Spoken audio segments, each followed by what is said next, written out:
Your parents could afford a house on one salary, could send kids to college without debt, could retire with a pension, could take 2 vacations a year, could get sick without going bankrupt, all on a single average income.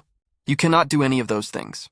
On 2 incomes, in the same country, something happened to the middle class, and most people have no idea what. This video explains everything. What is the middle class? Economists define middle class differently in every study, but the most commonly used definition is this. You are middle class if your household income falls between 67% and 200% of the national median income. In the United States in 2026, the median household income is approximately $80,000 per year. That makes the middle class range roughly $54,000 to $160,000. In the United Kingdom, the median is approximately £35,000 per year. Middle class falls between roughly £23,000 and £70,000. In Canada, the median household income is approximately 70,000 Canadian dollars. Middle class range approximately 47,000 to 140,000 Canadian dollars. But the income range is only part of the definition. The middle class also means something in terms of what your life looks like. Owning your home, having job security, being able to afford healthcare without it destroying you financially, sending your children to college, building retirement savings, taking occasional vacations, having a financial buffer against unexpected costs. That set of conditions, that standard of living, is what people mean when they say middle class. And that set of conditions is becoming inaccessible to the majority of people who earn incomes in the middle income range. How the middle class was built. The broad middle class that defined the 20th century in America, Britain, and Canada was not a natural phenomenon. It was built deliberately. After World War II, governments in all 3 countries made explicit policy choices that created and expanded the middle class. The GI Bill in the United States gave returning soldiers access to college education and low-cost mortgages. An entire generation of working-class Americans moved into the middle class in a single decade. In the United Kingdom, the National Health Service was created. Social housing was built at scale. Free university education was introduced. The welfare state created a floor below which citizens could not fall. In Canada, universal healthcare was established province by province through the 1960s and 1970s. Pensions were expanded. Worker protections were strengthened. Simultaneously, unions were powerful in all 3 countries. 50% of American workers were unionized at the peak in the 1950s. Union membership in the UK was over 50% in the late 1970s. Canadian union density remained high through the 1980s. Strong unions meant wages rose with productivity. As workers produced more, they were paid more. The pie grew, and workers got a proportional slice. That design changed in the 1980s, and it has been changing ever since. The 3 forces destroying the middle class. The middle class did not disappear by accident. 3 specific forces have been systematically eroding it for 40 years. The first force is wage stagnation against rising productivity. Since 1980 in the United States, worker productivity has increased by approximately 65%. Wages have risen by approximately 18%. The work got more valuable. The workers who do the work did not get more of the value. Where did the extra value go? Into corporate profits, into executive compensation, into shareholder returns. The second force is the collapse of union power. Union membership in the United States has fallen from 35% in the 1950s to under 10% today. In the United Kingdom, from 50% to under 20%. Unions were the mechanism that extracted a fair share of productivity gains for workers. When unions weakened, the mechanism broke. The third force is the dramatic rise in the cost of the 3 things that define middle-class life: housing, healthcare, education. These 3 costs have risen at 2 to 4 times the rate of inflation and 2 to 4 times the rate of wage growth for 40 consecutive years. The combination of stagnant wages, weakened collective bargaining, and exploding essential costs is the engine of middle-class decline. Housing, the middle-class crusher. Home ownership was the foundation of middle-class wealth in America, Britain, and Canada. You bought a home. It appreciated over time. You built equity. You sold it at retirement and funded your later years. Generation after generation, this was the middle-class wealth-building mechanism. That mechanism is breaking. In 1970, the average American home cost approximately 3 times the average annual salary. Today, The average home costs approximately 6 to 8 times the average annual salary. In London, average house prices are 14 to 15 times average annual salary. In Vancouver and Toronto, 10 to 13 times average annual salary.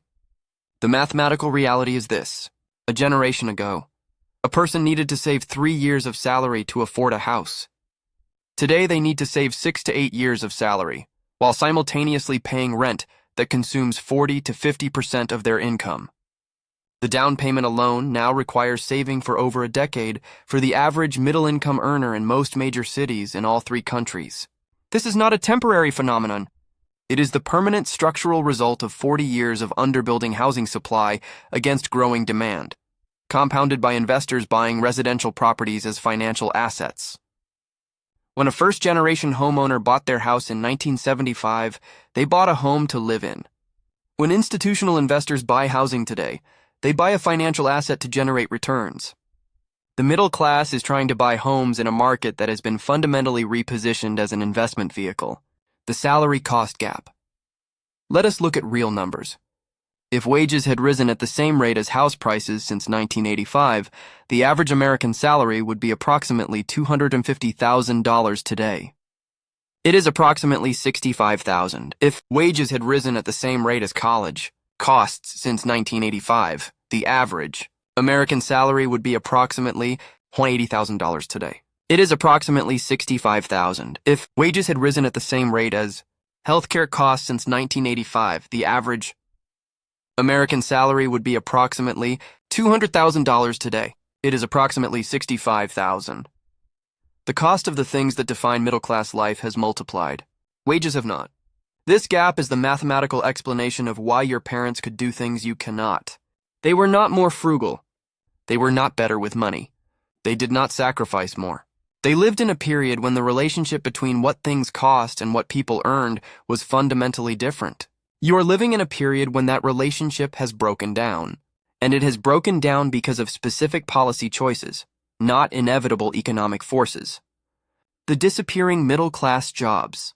The middle class was built on middle-class jobs. Jobs that required skill and paid reasonable wages. Jobs that offered security and benefits.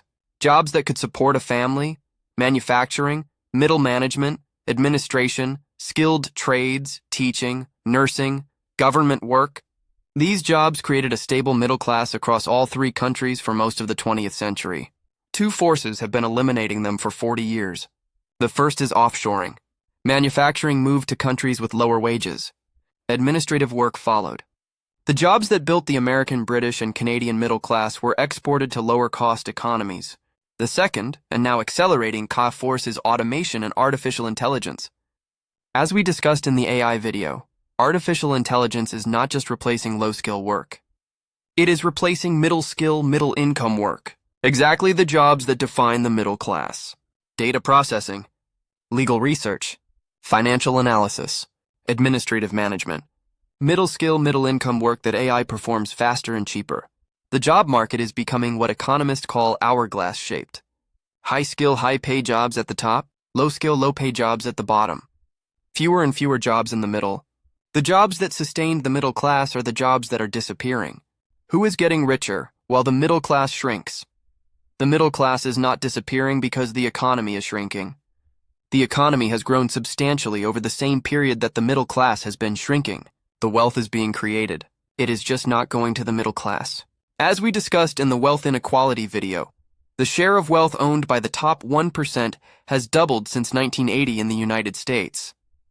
Corporate profits as a share of GDP have reached record levels. CEO-to-worker pay ratios in the United States have risen from approximately 20 to 1 in 1965 to over 400 to 1 today. Asset owners, people who own stocks, property, and businesses, have benefited from 40 years of asset price inflation driven by low interest rates and quantitative easing. The middle class, which primarily earns wages rather than returns on assets, has not shared in this growth proportionally. The dividing line is not between rich and poor. The dividing line is between those who primarily earn income from assets and those who primarily earn income from labor. Labor income has stagnated. Asset income has soared. This is not a coincidence. It is the predictable mathematical outcome of policy choices that have consistently favored capital over labor for 40 years. What can you actually do about it? The forces compressing the middle class are large and structural. You cannot fix them personally, but you can make specific choices that position you and your family better within a system that is not working in your favor. First, understand the asset income versus labor income divide. The system rewards asset ownership more than it rewards work.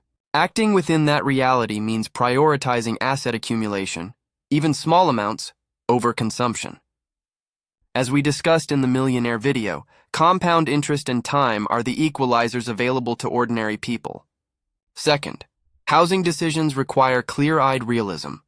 Buying a home in a high-cost city at the peak of an affordability crisis is not automatically the right choice. Renting and investing the difference in a diversified index fund has outperformed home ownership in many major cities over the last decade. Run the numbers for your specific situation before assuming owning is always better. Third, protect your income through skills that are difficult to automate and offshore. Trade skills, healthcare, direct human services, roles that require physical presence and human judgment are the most protected from both offshoring and AI replacement. Fourth, understand the political dimension. The middle class is shrinking because of specific policy choices. Housing policy, tax policy, labor law, trade policy, education funding. These are choices that can be made differently. Fifth, build community and collective power. The middle class was strongest when collective action was strongest. Unions, professional associations, community organizations. Collective negotiating power is the historical mechanism through which labor extracted fair wages from capital. The middle class is not gone. It is under pressure. Understanding why is the beginning of responding effectively. Let us bring everything together. The middle class is defined by income in the middle range, but more meaningfully by the ability to own a home, have job security, afford health care and education, and build retirement savings. It was deliberately built through post-war policy choices. The GI Bill, universal health care, strong unions, and worker protections. Three forces have been dismantling it for 40 years.